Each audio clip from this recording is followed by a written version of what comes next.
Hi, so I'm making this video because I feel like I owe it to you, my watchers.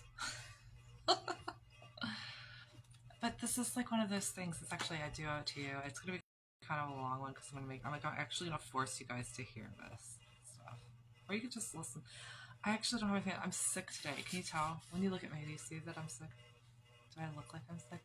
Me and my hair. Like if I didn't have any hair, I wouldn't have anything to do with this. So many times I've watched one of my videos and gone, "What's wrong with you? Why do you have to do that to her?" Okay, so this is the end of it. Beth Sadari. God showed up even when I was AWOL from church. So that's this one. Okay, so this is like the last one in the whole book. Is that right? This is when prayers are answered. Chicken soup from the soul.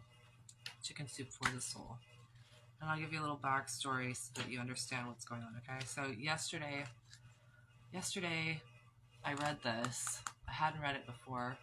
I got it at this church where they have like boxes, like bins, you know, where they, like I don't know if they have it in every city, but they should. Like where you give a book, take a book, a free library type thing. But like libraries are free anyway. But you get to keep stuff if you want to. It's kind of on the honor code. So I got this book, and then yesterday I was like bored, so I started reading it. The day before yesterday, or the day before yesterday, I was walking back from the pool and I saw this thing on the ground. And I was like, that's kind of a useful thing. Do I need that? Like, I left it there. I went and got it yesterday. But, like, I saw this on the ground.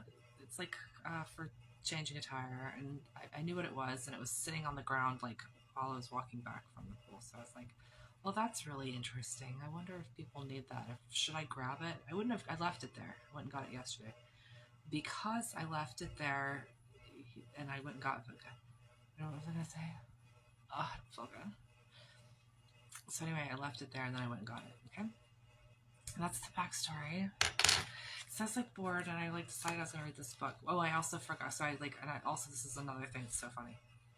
So like, I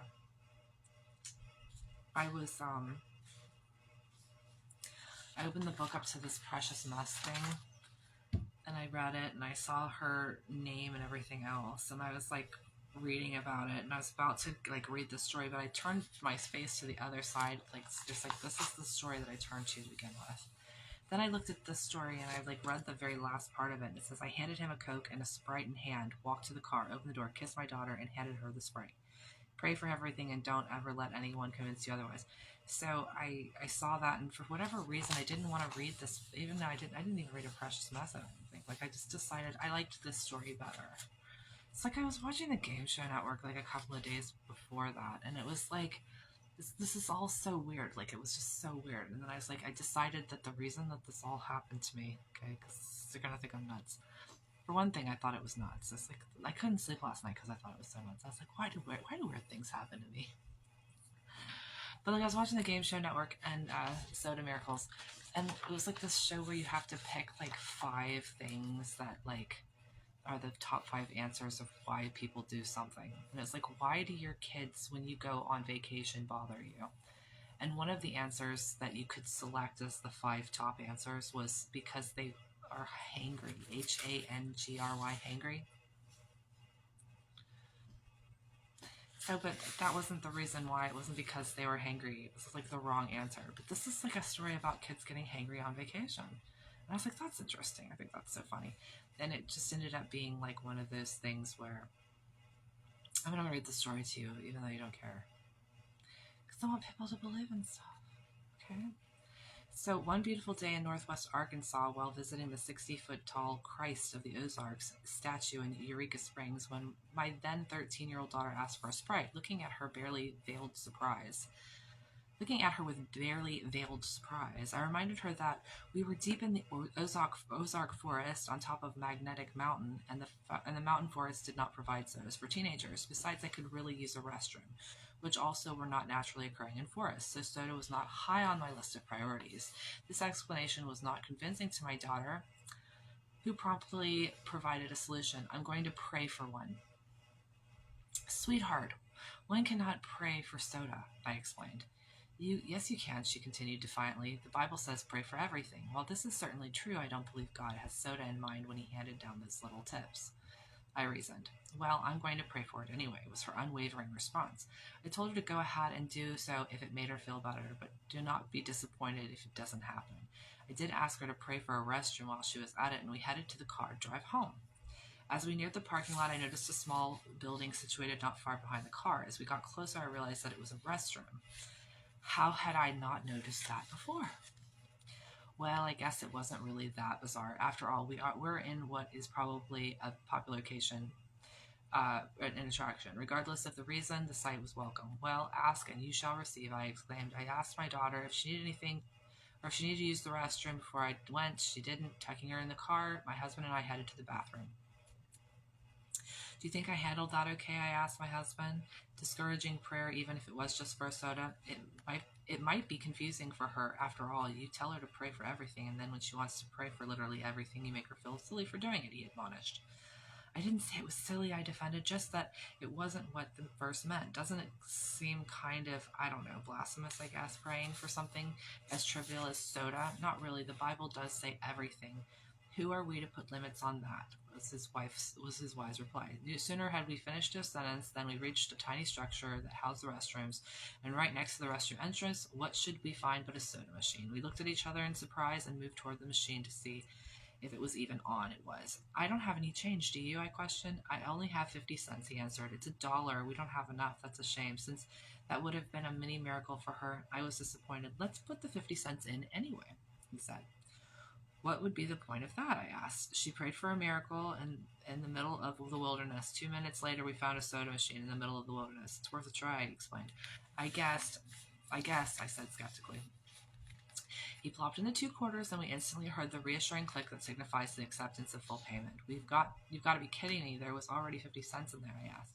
And then I did something incredibly selfish. I hit the Coke button even though she wanted Sprite. After all, I reasoned to myself, she'll still be getting soda, just like she asked for. When they say that God works in mysterious ways, well, we all nod our head in agreement, but do we really stop to consider what this means? Not only does he work in mysterious ways, he also manages to use one situation for multiple benefits. The cherry on top is that he can use seemingly inconsequential moments and seemingly minor events to create profound changes within us. This was the day I realized these facts in a new and enduring way. Why such a transformation in foundational thought? Because when I hit the button for the Coke, after the machine take 50 cents payment instead of full payment, a Sprite popped into the retrieval tray. We wordlessly stared at it. I was astonished by the lemon-lined packaging before us, but I think my husband was a bit more astounded by the fact that I had hit the Coke button after what had happened up until that point. He looked at me. I think you owe her an apology. I can't describe the feeling of sorrow and shame I felt in that moment, as humility born of self-realization washed over me. In the midst of my daughter's miracle, I had tried to put myself first. What a terrible thing to do. For a caring mother to do. I was sincerely and completely sorry and ready to offer my deepest apologies to my faithful little girl. I turned toward the car, prepared to deliver her liquid miracle to her before even heading to the restroom, and I increasingly needed to use. 2 quarters spit out of the machine. Tears sprang to my eyes, and I turned to my husband, a sense of awe filling me. He looked at me, retrieved the quarters, and without another word, put them in the machine. I reached over and hit the same button that I had hit before, and Coke popped out. I handed him the Coke and Sprite in hand, walked to the car, opened the door, kissed my daughter, and handed her a Sprite. Pray for everything and don't let anyone convince you otherwise. Okay, that's Sandy Novotny. So I was like, that's really crazy. I didn't read all of them. Some of them were seriously depressing. The one that I chose not to read was seriously depressing. I don't ever want to even look at that story again. It was extremely depressing. I was like, I can't read that. I have children. It's about death. Then I read this other story. And then I was like, this is so weird. Why is this like this? This is not the one. Circle of prayer. Faith happens. This is funny. So I started it and I read it because I was like, she's a terrible wife. There was no mistaking the lopsided thump my husband's 7-year-old son and I felt as we traveled home from the mall one Saturday afternoon. We had a flat tire. I thought I said Sunday last time. She's not as bad as I thought. This was the first long outing we had taken since recently acquiring the car from my father. My husband had wanted to stay home that day and watch sports, but I had convinced him that family time at the mall would be more entertaining. After turning on the hazard lights, my husband guided our car safely to the side of the road. Since we were on the interstate, other vehicles seemed to zoom past us at record speeds, and I worried for my husband's safety since he would be changing the tires so near those speeding vehicles. "What are you looking for?" I finally asked after watching him rifle frantically through the glove box. "There's a special tool made for this particular car that I have to use for tire changing. I put it in the glove box in case we ever needed to use it," he answered, still deeply engrossed in his search. Now imagine me like yesterday reading this story going, and I feel so bad because I'm the one with the tool. Should I tell him I had already seen that special tool and had removed it, thinking it was something my father had accidentally left behind? Wouldn't it be better to allow him to believe that he had forgotten to place the tool in the glove box? After all, I was the one who had insisted we take this jaunt to the mall in the first place. He had wanted to stay home and watch the game. Finally, I mustered enough courage to confess my crime. "Was it a little metal thing shaped like an L?" I asked innocently. This is the story. "It's shaped like an L." I was like, why did this happen? This is so weird. Because I just seen this stupid tool on the ground. I was like, should I get that? It's important. We might need that sometime. I went and got it and put it in my purse. "Yeah, that's it. Have you seen it?" he asked. Several alternate explanations raced through my mind as possible means of salvation. I was leaning towards the mugger snatching it from me as I sat cleaning it in the grocery store parking lot scenario when I finally blurted, "Oh, I thought Daddy had accidentally left it in the car and I put it on top of the fridge so we could give it back to him." There it was. I had confessed my crime and waited for the consequences. I received a look of disgust and disbelief followed by the silent treatment. With no tool to change the tire, we had only two options: call a wrecker and spend money we didn't really have, or continue at a snail's pace with the hazard lights flashing and chance ruining our tire wheel. After what seemed like hours, but more like several minutes, of slowly thumping down the interstate, my 7-year-old, who had been unusually quiet this entire time, offered some advice. "Mom, Dad, we could pray," he suggested. The look of frustration and impatience on my husband's face seemed to mirror my own feelings, and I noticed his jaw muscle jump ever so slightly beneath the skin. I feel sorry for this one. Of course we could pray, but this wasn't the type of situation to pray about. Not when there were far more dire situations in the world that needed God's attention. Whatever else is going on in this world.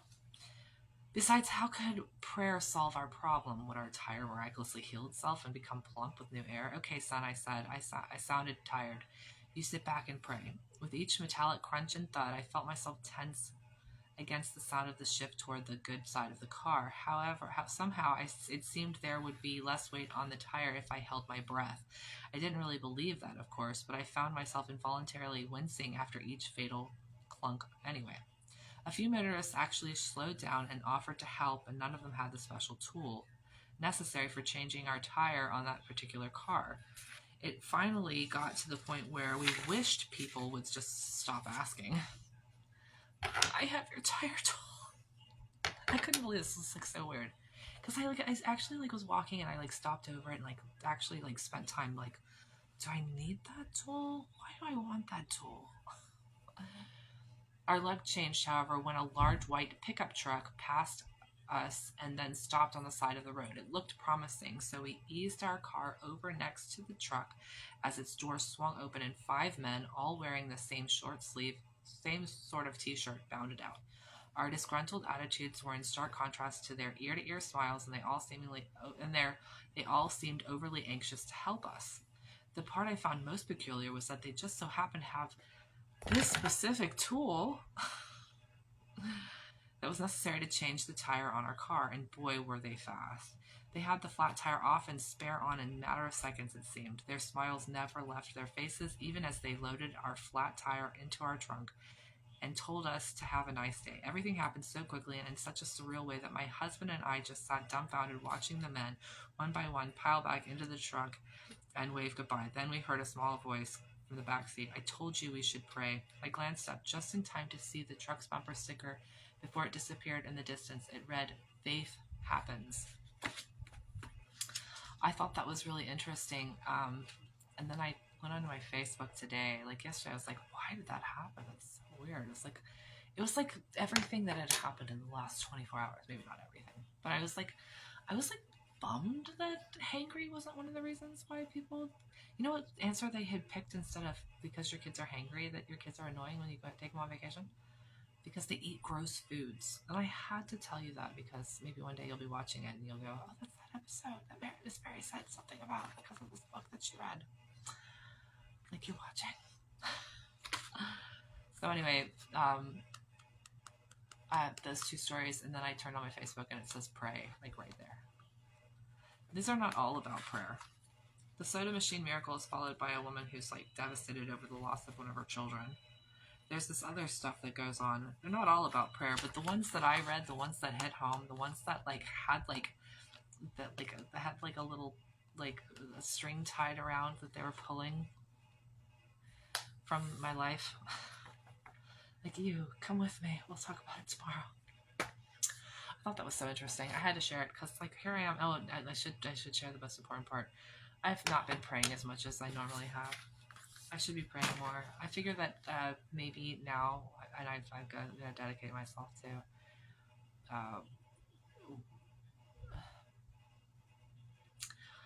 I love you, Lord. I'm going to do some fasting and praying because the things that we're praying for are worthwhile. Okay? And God is like telling me, don't just tell people to pray too. All right, you guys take care.